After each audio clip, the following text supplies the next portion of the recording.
Hi, I'm Michael Welch, President and Chief Executive Officer of Rocky Mountain High Brands. Welcome to this week's podcast. We have a very special guest with us today, Carlos Frias of Green Lotus. Thank you for joining us. We You're really welcome. appreciate it. You're welcome. And of course, we have my co-host, Christian Vega. Wow, I didn't know, but thank you. I appreciate that. You've been promoted. Hey, thank you. I didn't appreciate that. My own Ed McMahon. There you go. I don't know who those guys are. Like I You're said. too young to know who Ed McMahon is. Yeah, That's, that makes me feel really old. No. Hey, I just need to Google them. I'm sure I can find them. Carlos, do you remember Ed McMahon? The wrestler? That's exactly. Oh my God. That's what I was thinking about. A wrestling No, guy. wasn't he? Was he a sport commentator? No, he was Johnny Carson's co-host. Remember Okay, the yeah. Johnny That was my Carson third show, guess. the That was my third original guess. Tonight Show. I remember Johnny Carson briefly. Okay, you But, were probably like 3 years old when Well, you retired. I just remember watching TV shows growing up that had the Johnny Carson show on the TV show. Oh, okay. Right, Okay. like some of the older shows. Oh wow, well, I'm really aging You're myself. not. Yeah, there, you're so. still. You keep on I'm digging, off but to- okay. I'm off to a good start. So, Carlos, Mm-hmm. you're a former Marine. Yes, sir. My dad was a Marine. Semper Fi.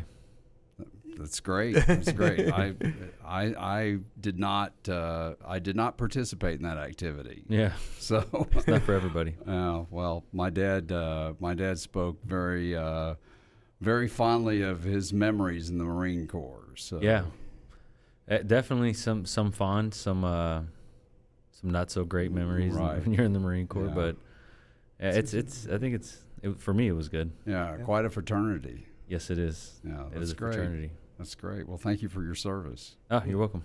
Thank you. So, well, so tell us about your company, Green Lotus, and the products that you market. So Green Lotus is we call ourselves a cannabinoid product brand. So we make consumer packaged good products that have naturally occurring cannabinoids or have hemp extract that has naturally occurring cannabinoids in the extract.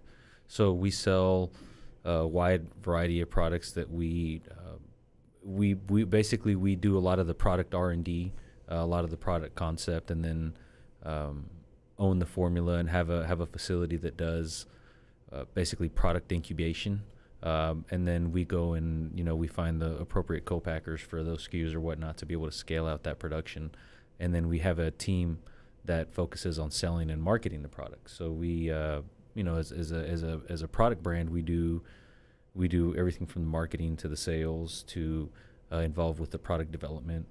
And some of the manufacturing is done in-house, but a lot of that stuff is done through co-packers. Okay. You get involved in the actual farming and cultivation of hemp as well, don't you? So the thing is that we want to control our supply chain without being the ones doing all the heavy lifting, right? So Right. Our background comes from myself. I've been involved in cannabis cultivation my whole adult life, and it comes natural. Mhm. But I think that what we wanted to do is be able to secure our biomass for our oil, being that such a volatile market and the supply chains are really fractured, and you really don't want to be at the mercy of the market because prices fluctuate quite a bit. So we felt that the best thing to do was be able to have biomass that we could turn into oil, then turn into our products. And the best way to do that was actually through futures contracts. So instead of actually being, having our hands in the dirt, we just contract out with our farming partners and purchase their crops basically ahead of time. Oh, okay. And we're able to be selective of the farmers that we want to work with and their farming practices and what type of certifications their farms have and things of that nature. So it allows us to be somewhat vertically integrated without having to be the ones actually farming and doing the farming. And same thing with the extraction. We don't do the extraction in house. We don't want to have a $50 million infrastructure built to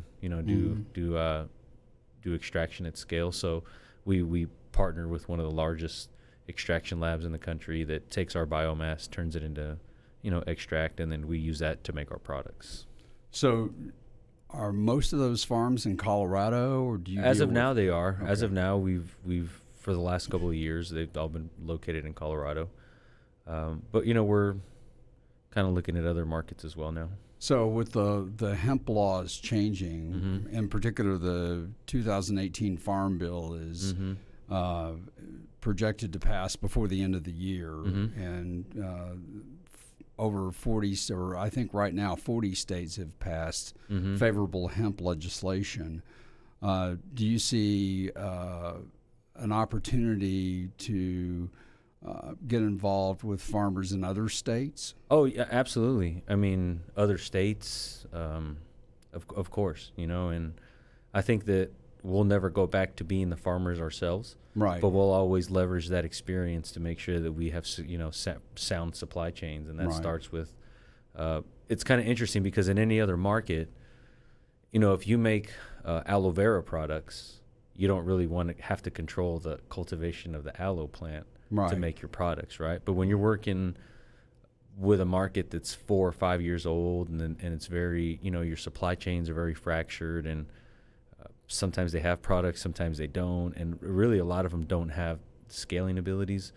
It forces you to, you know, become creative and figure out ways to control your supply chain a little bit without being an expert in every different category, or having to actually do the labor and have the investments to grow your own farm, grow your own crops, or do your own extraction. You know, it's just hard to do everything. Yeah, I understand that. I understand of course. that. So, tell us how you initially connected with CBD Life. So, I connected with CBD Life about 2.5. I think April of 2016 was when me and Alejandro first met, and I had started this business March of 2016, and we had relationships with a certain lobby firm here in Texas that Alejandro used to work for, a really large lobbyist in Austin called Barnes something. You remember the name? Benz Barnes, I think, or something like that. And our lobbyist, I was having a discussion with him one day, and I just said, hey, you know, he knew that we had started this hemp company, and I said, you know, we're really looking at export, you know, possibilities. And he said, you know, I need to connect you with Alejandro. You know, he's from Mexico. He's doing some lobby work now, but he's, you know, has a lot of the right relationships, and I think maybe you guys can make something happen. So me and Alejandro started talking, and you know, I told him what I really wanted to figure out how to get our products into Mexico.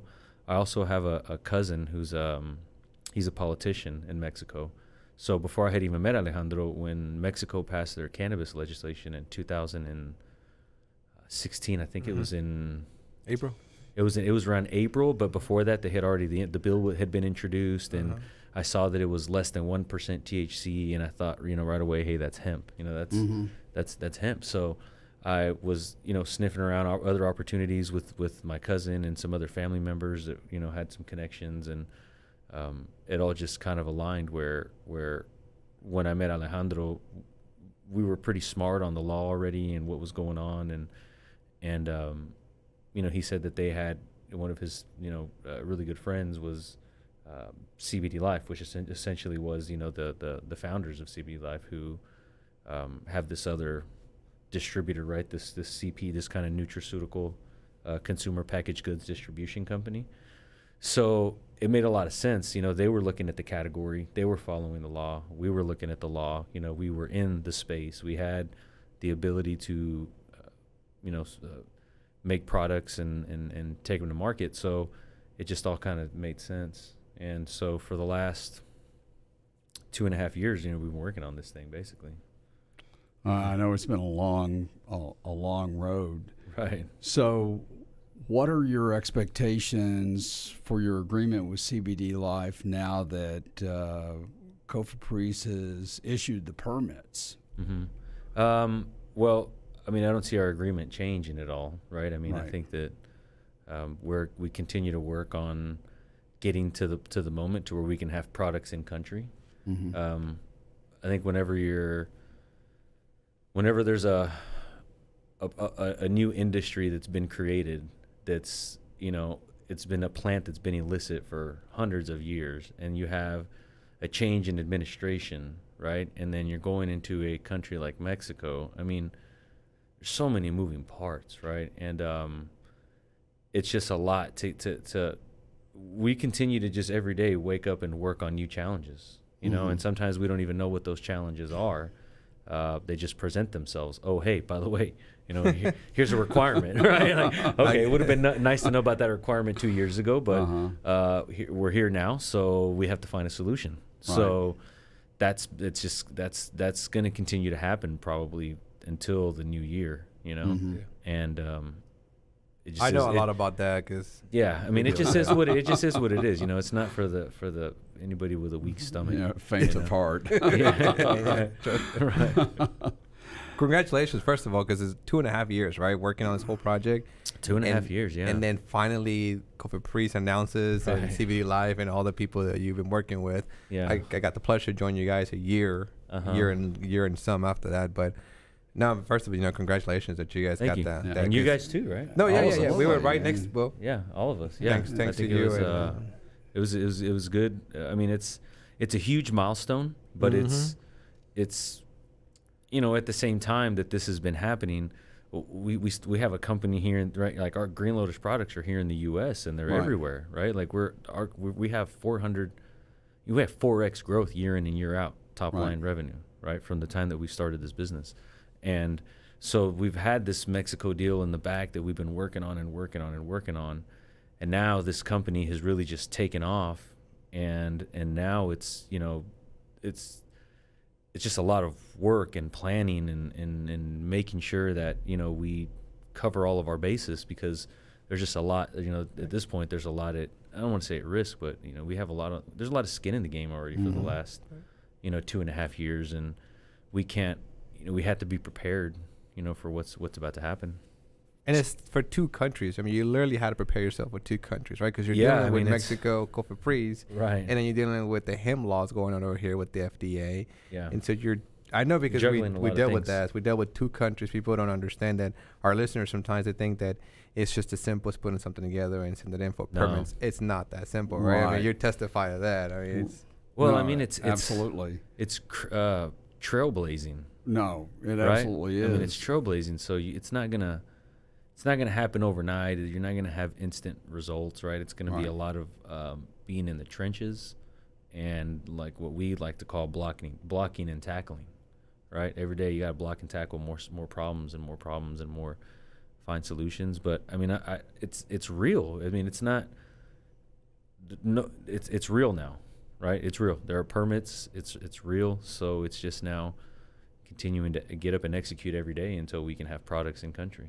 Well, I want to go on the record here is to personally thank you on behalf of our company for introducing us to CBD Life, or introducing CBD Life to Rocky Mountain High Brands, because officially you were the individual that introduced CBD Life to Rocky Mountain High Brands. So right. No, we had some my business partner that owns a lab here in Dallas that was a cosmetic and beverage manufacturer, had prior conversations and dealings with Rocky Mountain High about doing some stuff on some beverage formulation. So we were familiar with you guys a little bit and had met some people from your team. And so when we were building out our product portfolio for Mexico, when it came to beverages, it just seemed like hey, you guys are down the street. They're already doing hemp. They kind of understand this space. It seemed like just the best solution, and it's worked out. It hasn't been easy, but I think it's. I remember I remember when you all came to our office in our first meeting, and I was sitting there thinking, "Is this real?" I mean, when you were talking about what you were going to do, I was sitting there, sort of in shock. I think everybody that I've met over the last 2.5 years has told me that I was in over my head. But that's typically how I operate in life. I'm typically in over my head with everything I do, just because I'm that type of individual. I didn't feel like you were in over your head at all. I was just sitting there thinking, am I dreaming this meeting?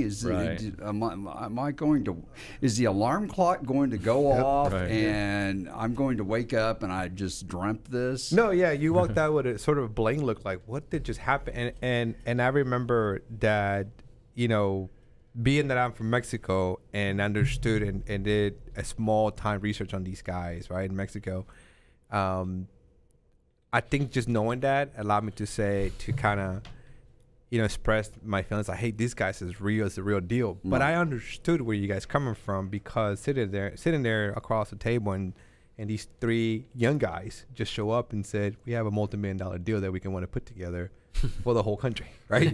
And there, you guys were like, Chuck, yourself, we're like, what, and then they went into my office, all 3 of them, and they're like, dude, we're gonna blow it up. And I'm like, I can see it happening. Like, I saw the vision. I can totally see it happening, Mexico. So, but initially it was unreal for, and I think other companies, you guys vetted other companies for the drink as well. And we were lucky enough. We to did. Yeah, we get did. The, we were working with, you don't have to disclose 2 their other, names. I can't, but Right. we were working with 2 other beverage companies. And then, Daniel, my partner, he's been in food and beverage cosmetic manufacturing his whole life, right? So we know all the big contract manufacturers, and it just really came down to the point of, do we really want to tackle this project ourselves, or should we find the right company to work with? And they're going to basically tackle the project, and they already know more than we do because they're already making beverages. So it seemed like a really good fit. Well, we certainly appreciate the opportunity, and Of course. been a pleasure over the last year of working with you and your team. I appreciate that. And Christian's done a great job for our company, and as acting as liaison with Right. you and with CBD Life and everything that he's contributed to this. So we certainly appreciate that. So as we move forward, we now have a unique opportunity with Green Lotus and Rocky Mountain High brands and CBD Life. We in our office, we look at this as sort of a triangular relationship, because you're going to provide the CBD for the drinks that we're going to produce for CBD Life. Correct. So Rocket High, the California tea, California lemonade for all of them. Right. So we're very pleased about that, and we're looking forward to expanding that relationship. And then we also, Christian's been working with you on developing drinks specifically for Green Lotus. Absolutely. Which is very exciting. Yeah, it made perfect sense. I mean, Carlos and I talked about it a couple of times, right? And we were just kind of sort of just horsing around about it, right? Yeah, we should make a drink. Yeah, we should make a drink. And all of a sudden, then, it just clicked. And Carlos like, yeah, we should make a drink. I was like, yeah, of course. He's like, no, I'm serious.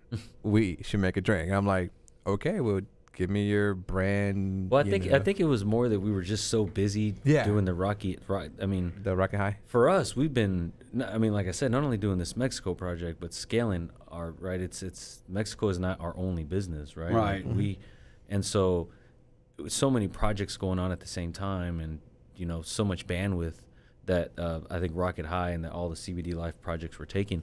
I think when we got to a point to where, okay, formulas are done, we're just waiting on permits.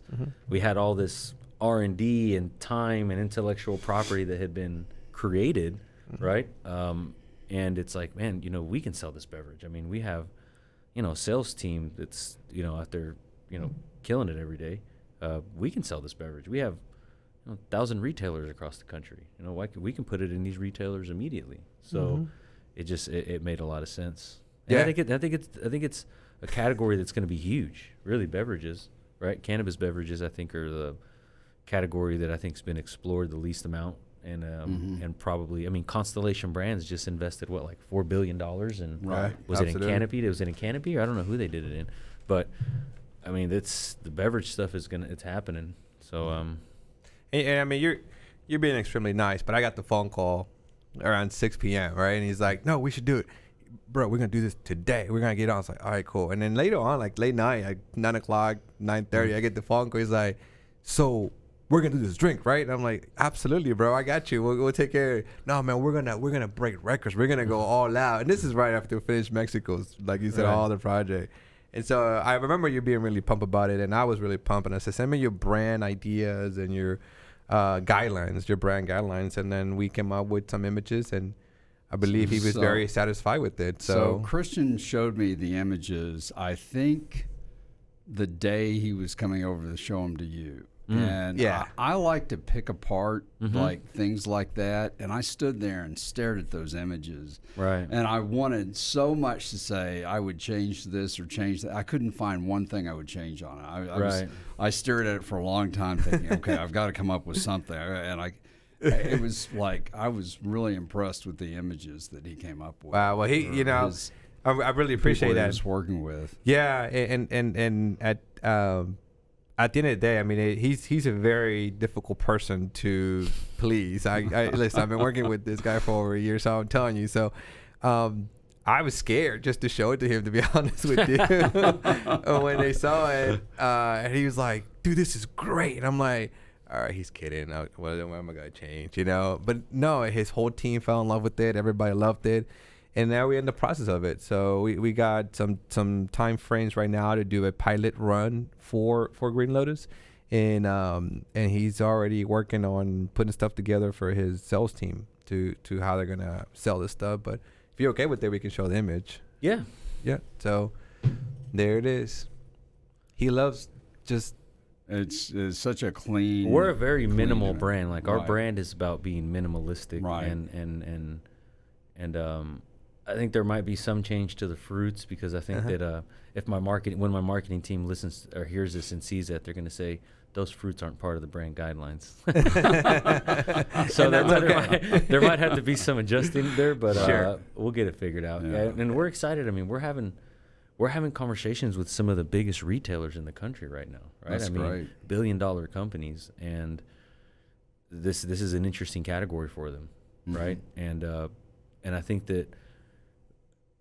it's just a really good relationship where we're down the street from each other. We've already done all the, we've been in the trenches over the last year figuring the beverages out.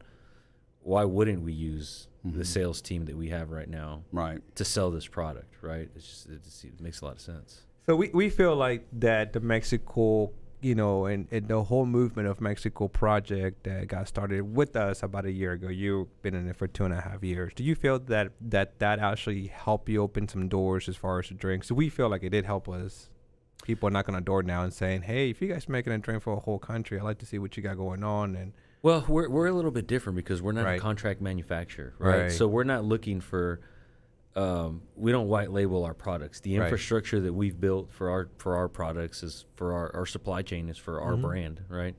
And so we don't have those types of conversations. But what it has done is I think it has taught us how to prepare to really scale out, production of these types of products because, it sounds great, right? Like, yeah, we'll sell all this CBD products, but making them. Yeah. Right. And when you're dealing with an industry that's very fractured and the supply chain solutions just aren't up to par with the market demand. Right. It's like demand outpaces production and infrastructure in this business.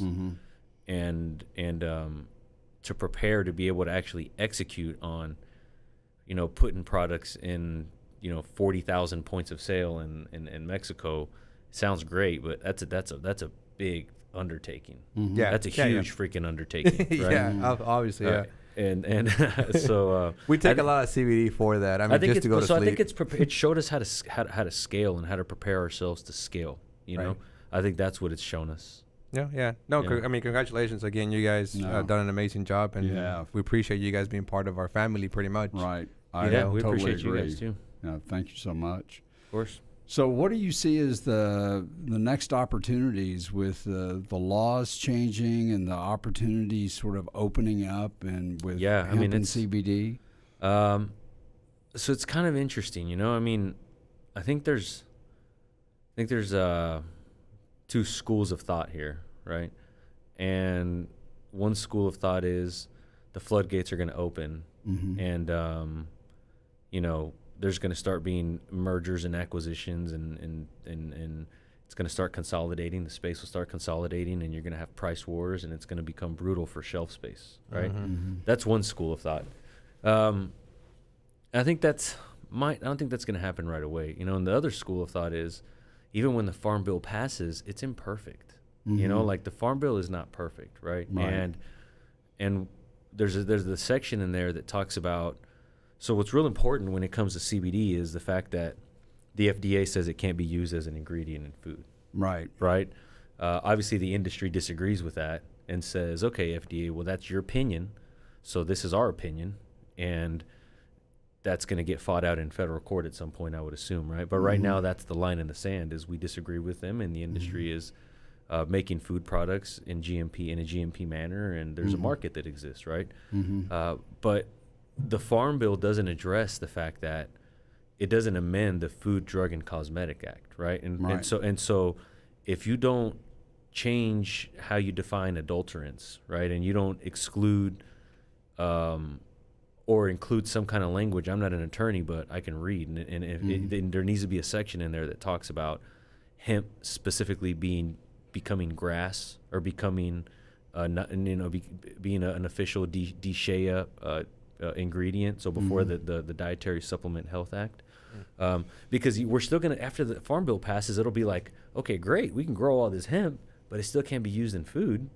So it's like it'll be legal to grow hemp on Sunday and illegal to sell it on Monday, right? So it's still going to be this ambiguity that I think is going to keep a lot of the big players from coming in and doing the mergers and acquisitions and taking over shelf space. I think that there's still going to be an opportunity for the companies that have a higher risk tolerance and can continue to entrench themselves, and then they'll be well positioned whenever that does get amended in some way, shape, or form, because that's what it's going to take in order for General Mills, right, to step into the space and start making CBD cereal. Right, they're going to need their team of attorneys, and then they're going to need to make sure that legally is a food item, right? Right. We have a higher risk tolerance because we're cannabis companies, and we kind of look at the situation a little bit differently. Oh yeah. But I agree with you. I think there's more work to be done, both at the federal level, at the agency level, and at the state level. So absolutely. So it's going to be interesting to watch the developments over the next few months. So I think over the next, I think the next 5 years will be the most monumental 5 years in the cannabis space in the world. Including marijuana and hemp, right? It's just going to be, in 5 years, we're going to look back and be like, holy crap. I agree with that. We'll have another podcast. I sure hope that we're not going to be. Right. Plus, we're the companies providing the drinks. We're the only one providing the drinks from Mexico, right? We're the chosen one, and then you're the one providing the CBD for us to do in a drink. So in essence, you're the only one as well providing the CBD for the drinks into Mexico. So whatever happens in the USA right now, which I'm sure Mexico puts a lot of pressure in the USA, and in the United States is looking at it like, why are they getting away with it and we're not, and they're gonna get it, killing profit and da. Well, it's just that's going to continue to happen globally, like state by state, country by country, right? And we just got lucky to be the ones. Look, it's not like the U.S. It's not like the United States government doesn't know that this is a cash cow. Exactly. Right. It's not like they don't. They just can't. They're working it out. They got people that donate a lot of money to their campaigns. They're not really in control of the legislations that they pass. So. It's going to be an interesting, very interesting future for cannabis. So it's going to be fun to watch and to be a part of. Yeah, I agree. Right. Yeah. I don't even want to watch or be part of it because I got a lot of work to do to get some stuff into Mexico to begin with. Like you said earlier, we got so much to chew that it's like, hey man, look what's going on over here. That's great. Right. Michael's famous words. That's great. Right. Other than that, I haven't said it once today. You wrote it down. I think you must have you're holding your finger right to remind yourself not to say. That's why I'm holding my hands down like this. All right. Well, yeah. So, anyways, but yeah, we're going to be so busy with Mexico. Green Lotus is going to be busy with Mexico. We're going to be busy with Mexico. But we're not leaving the United States market out of the picture, right? We got Green Lotus drinks coming up. The concept behind it quickly was about, Carlos wanted a sparkling essence of flavor. He didn't want your regular drink with all. He just wanted a little bit of an essence of flavor and CBD in it, right? So that's what we worked on the R&D, and we did 2 final flavors, which is the strawberry. I'm sorry, I take that back. The watermelon and the grapefruit, and I believe grapefruit, yeah. We are going with both of them. Yeah, they love both of those. We did a couple of trials. Because again, it's not easy just to get a drink, put stuff in it, and then taste it, and it's gonna be great. No, it takes a few hits. On this last one, I believe you were very satisfied with it, right? I think it's great, man. Yeah, we got a green light to I get think the formula. I think the formula is ready for market. Yeah. So and If we could just get our attorneys to figure everything else out. Yeah. I think. Don't worry. By the time they get it figured out, drinks will be ready to go. We're not gonna wait till they get it figured out. We'll get it figured out. I'm sure both of them are calling them attorneys to see if they can help them out. So. So, anyways, No, Adam, I'm just kidding. If he hears this podcast, I'm just kidding. David, you're the best. David, you are the best. You're the man. Remember that. We had to give props to our attorneys. So, well, we need to get you out of here, don't we? Yeah, I got to get going pretty soon. Okay, I think we're going to wrap it up. Thank you for joining us. We really appreciate your time today, and it's fun. A lot of great information. Yep, I agree. It was fun. I appreciate it. It was absolutely great. Yep. Thank you for coming. Appreciate it. Christian, you were great today, too. Hey, that's great, Michael. You were great. I know I deserve it. Thank you very much.